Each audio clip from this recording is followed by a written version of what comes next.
dari konflik atau permasalahan di dalam kehidupan kita. Atau sebagian orang berpikir begini, ayolah supaya kita terlihat rukun, kita buat seragam aja lah katanya. Tapi itu pun masalah. Baju seragam, rohana meragam. Maksudnya buat seragam nih, buatlah, ayo kita buat seragam yuk. Udah ditetapkan nih warnanya warna biru. Nanti waktu datang barangnya bisa aja jadi sumber konflik lagi. Ini biru apa?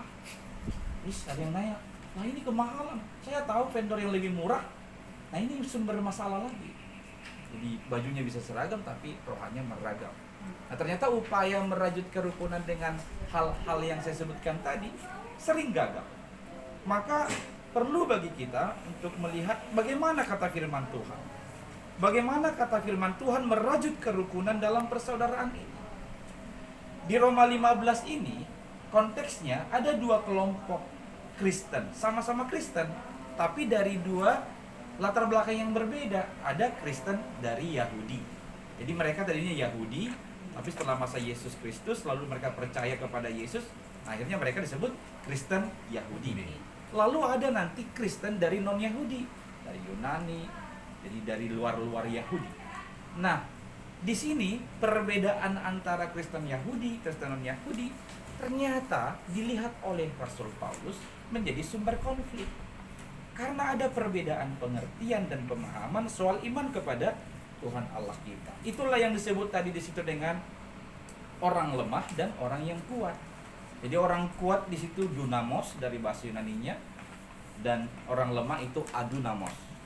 Dunamos di sini itu sudah menyangkut tentang kekuatan soal kekayaan, iman, soal jabatan, dan soal aturan-aturan. Bahkan kalau nanti kita baca pasal-pasal sebelumnya, mereka mempersoalkan makanan. Jadi kalau orang-orang Kristen Yahudi mengatakan setiap korban yang sudah dipersembahkan ke dewa-dewa tidak boleh dikonsumsi lagi sama orang Kristen, karena itu haram. Lalu orang-orang Kristen yang bukan Yahudi berkata, segala sesuatu, makanan apapun, karena itu berasal dari Tuhan Allah, kalau sudah didoakan, ya nggak masalah untuk dikonsumsi. Nah, di sini terjadi tarik-menarik satu dengan yang lain. Jadi muncullah istilah dunamos dan adunamos, jadi orang-orang kuat dan orang-orang lemah. Intinya, di tengah perbedaan itu, jangan sampai kita ini menjadi batu sandungan bagi yang lain. Bisa jadi pengertian kita itu, pemahaman kita itu menjadi batu sandungan bagi orang lain yang lemah dalam hal pengertian dan pemahaman ataupun dalam hal iman. Maka untuk mencapai itulah perlu nilai-nilai ini kita miliki. Ada nilai-nilai unggul yang mau saya kutip dari Roma 15 ini. Ada 3 poin. Yang pertama adalah mau menanggung kelemahan orang lain. Jadi mau menanggung kelemahan orang lain itu artinya memaklumi kelemahan orang lain, dan juga sekaligus menghormatinya. Jadi saya sebut tadi, kalau kita tahu orang Yahudi kan merasa itu tidak sah atau itu salah kalau memakan makanan yang sudah dipersembahkan ke dewa. Jangan pula orang Kristen non-Yahudi ini sengaja makan di hadapannya. Sama halnya dengan di tengah-tengah persekutuan kita, di tengah-tengah bangsa ini misalnya.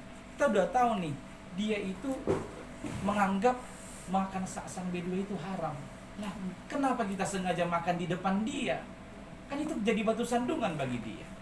Nah, itulah yang disebut dengan memaklumi kelemahan orang lain. Memaklumi atau menghormati orang lain. Maka dalam hal menyukseskan atau mencapai tujuan itu, perlu kita menghindari yang disebut dengan egosentrisme atau keakuan. Kalau ada di dalam diri kita keakuan yang akutnya, ini bahaya di tengah-tengah kumuan juga atau kelompok. Misalnya dia merasa begini, aku yang dibutuhkan kumuan ini. Jadi ya suka-suka pula. Mau datang, mau enggak, yang nggak usah, nggak apa-apa, nggak masalah. Karena mereka memerlukan aku. Itu keakuan itu, egosentris.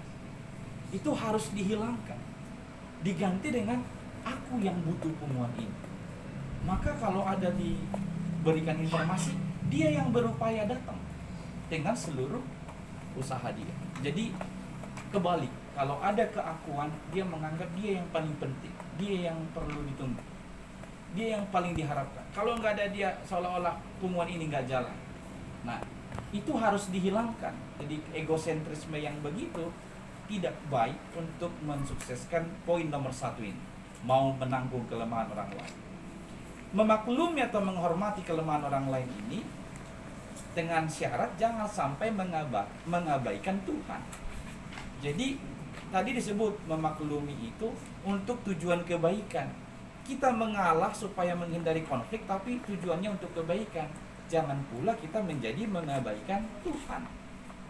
Kalau memang sudah salah, ya jangan disebut itu benar, kira-kira begitu. Jadi menanggung kelemahan orang lain itu merupakan suatu cara, suatu hal yang bisa dilakukan dengan menurunkan standar kita untuk kebaikan bersama. Jadi standar kita turunkan demi kebaikan bersama. Lalu poin yang kedua, nilai unggul yang perlu kita miliki adalah membangun dengan mencari kesenangan sesama. Nah, ini agak sulit, membangun dengan mencari kesenangan sesama, karena seyogianya setiap orang selalu berupaya mencari kesenangannya sendiri. Bagaimana lagi dia membagi waktu dan tenaga untuk mencari kesenangan sesamanya? Nah, itu masalah. Ada 2 orang bersaudara, mereka ditinggal ayah dan ibunya menjadi yatim piatu, abang adik. Warisan yang ada sama mereka itu hanya sebidang tanah. Maka setelah selesai acara penguburan, si abang bilang sama adiknya, "Dek, kita harus kerja sama-sama ya. Kita olahlah tanah yang sudah ditinggalkan bapak dan mamanya itu yang ada. Nanti setelah kita olah, hasilnya kita bagi 2. Setiap panen kita bagi 2. Demikianlah adanya terjadi.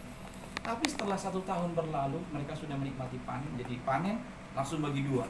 Setengah dia abang, setengah dia adik. Untuk tahun berikutnya mau panen, si adik ini berpikir, lah aku ini udah salah. Masakan aku adik, dia abang, bagian kami sama? Harusnya lebih banyak dia abang saya. Itu di pikiran si adik ini. Jadi ketika sudah hampir mulai panen, sudah dibagi 2, dengan tanpa sepengetahuan abangnya, dia antarkan lagi setengah dari yang dia bagi, yang dia terima itu ke lumbung abangnya, tanpa diketahui oleh abang. Pada pihak yang lain, abangnya berpikir sama. Aku terlalu egois selama ini. Adikku kan kuliah, dia perlu dana banyak. Aku bisa cari kerja yang lain. Masa bagianku sama dengan adikku? Lalu dia berpikir, kalau panen nanti bagianku, ku bagi lagi sama adik. Tanpa sepengetahuan adiknya, dia antar lagi itu sebagian dari bagiannya itu untuk adik.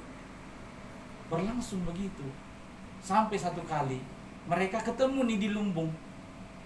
Ketemu, mereka akhirnya sadar, lah ternyata adikku yang ngantar selama ini. Abangnya juga sadar, adiknya juga sadar, ternyata abangku yang membagikan bagian yang bagiku selama ini. Akhirnya mereka berpelukan, haru satu dengan yang lain. Hubungannya semakin erat, menganggap dia saudara yang sangat dekat. Kira-kira masih ada nggak begitu ya yang menerima warisan di zaman ini? Ada nggak? Kayaknya kebalikannya ya. Sudah dibagi sama, enggak, harus lebih banyak sama saya, misalnya begitu. Nah, ini perlu kita hindari karena ternyata itu tidak membangun. Upaya kita tadi untuk mewujudkan kerukunan adalah membangun dengan mencari kesenangan sesama. Saya undang teman-teman coba buka dulu Roma 12 ayat 10. Roma 12 ayat 10. Di sana disebut begini, hendaklah kamu saling mengasihi sebagai saudara dan saling mendahului dalam memberi hormat. Nah, ini yang disebut mencari kesenangan tadi, mencari kesenangan sesama. Saling mendahului memberi hormat. Jadi kalau ada ungkapan Batak kita itu, Sibora gubuk dudul otik, mamora hita luhut, sumuru ngaotik. Ternyata enggak selamanya ini berguna. Menganggap dia harus lebih daripada yang lain. Tidak untuk semua sendi kehidupan itu bisa digunakan. Karena firman Tuhan mengatakan harus saling mendahului untuk memberi hormat sebagai saudara.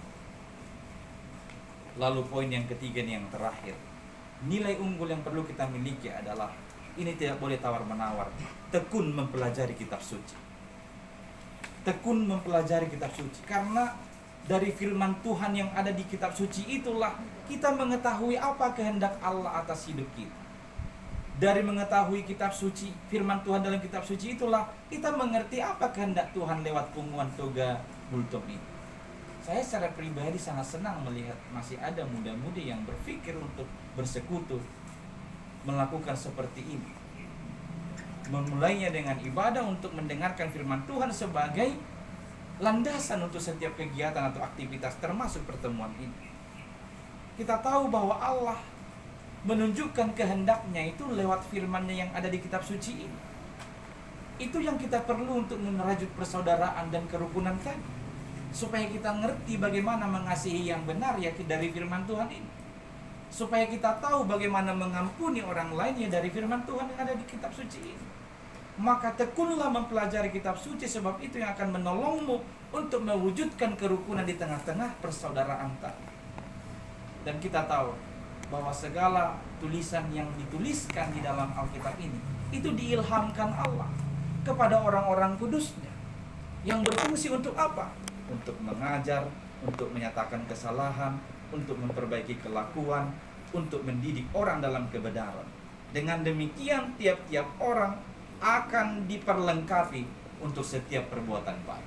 Nanti boleh dicek di 2 Timotius 3 ayat 16 sampai dengan 17 bahwa seluruh tulisan yang ada di Alkitab ini diilhamkan Allah kepada orang-orang kudus yang berguna untuk mengajar kita, mendidik kita dalam kebenaran, memperlengkapi kita untuk segala perbuatan baik.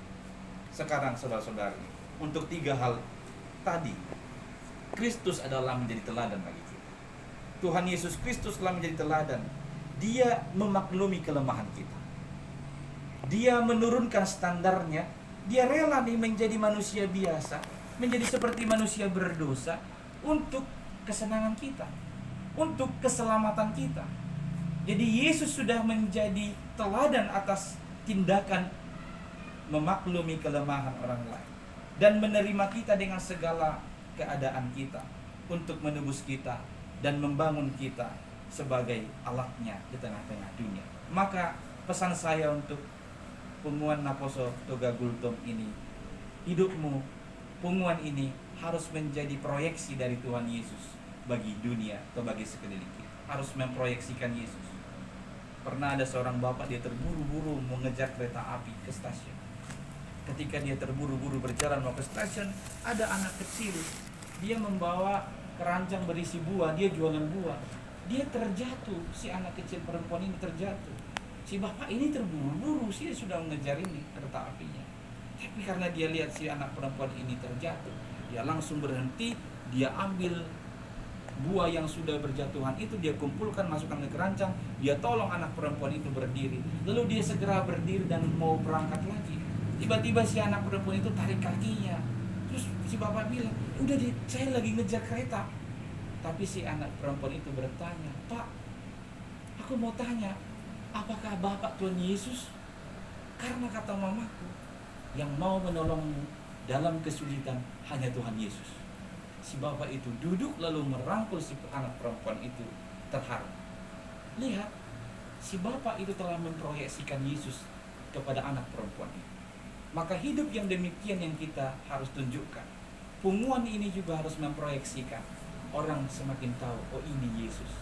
Karakter kita, pembawaan kita, dan warna persekutuan ini akan membuat orang semakin percaya, oh ternyata Yesus itu begitu.